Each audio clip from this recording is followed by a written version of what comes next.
What I intend to do with this video is to help you find that thing that your young person would find, enjoy, and stick to it until they get the desired result. So step number one.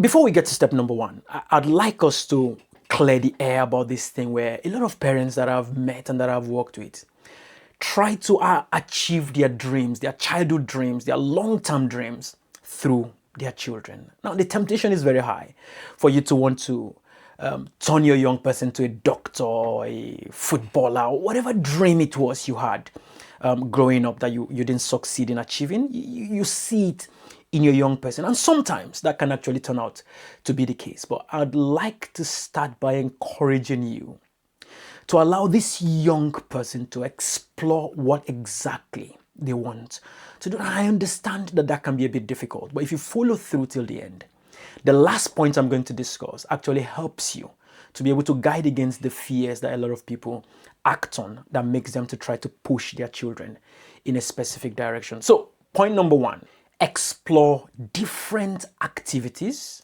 and start early. When I say start early, if possible, you should start before they become teenagers, because as time goes on, young people tend to get formed into a specific way of thinking and a specific thing that they believe they like, and they might stick to it. And what you want to start doing is to expose them to several options very early. But while you do that, there are things you need to do, and there are things you need to pick up that would help you guide them on the right path.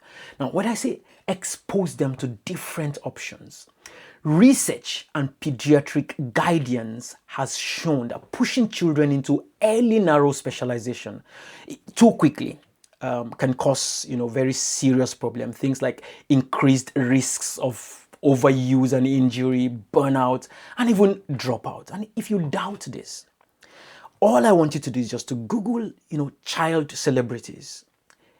A good number of them go on to,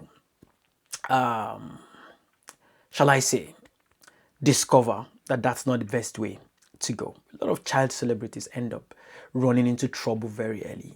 And so from every point of view, if you can, try not to specialize and not to say this child is a footballer, so let's just focus on that. Allow them to explore several options. And once you do that, we can then, at the next step, I'll show you how you can make the most of that exposure. But let's quickly look at this practical activity and exercise that I'll give you that would help you to start, exposing them to several options in the next 6 weeks. And I'd like